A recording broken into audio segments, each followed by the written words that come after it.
As far as calls for change, NBC 26's Eric Krest heard from Wisconsin U.S. Senator Tammy Baldwin about a new proposed bill that could lead to changes for law enforcement across the country.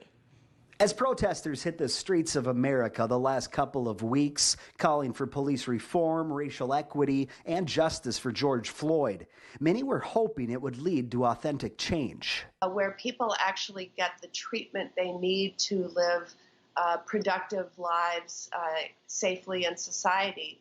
U.S. Senator Tammy Baldwin says she and other Democrats are trying to reimagine what public safety could look like in America in the near future. That we make a real commitment to go from protest to progress. And progress, according to Baldwin, could come in the form of new legislation that would require law enforcement across the nation to follow new federal guidelines that could change the course of policing in America. We find we use an arrest, try, and incarcerate model. At its core, the proposal would mandate officer training on racial, religious, and discriminatory profiling.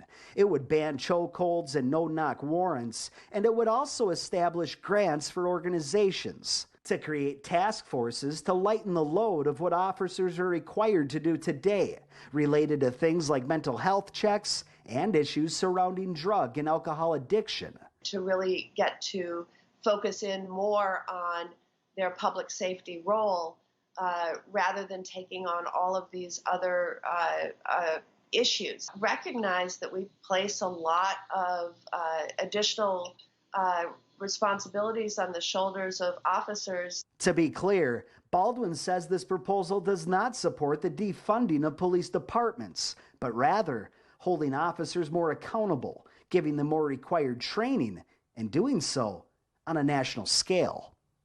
Eric Krest, NBC 26.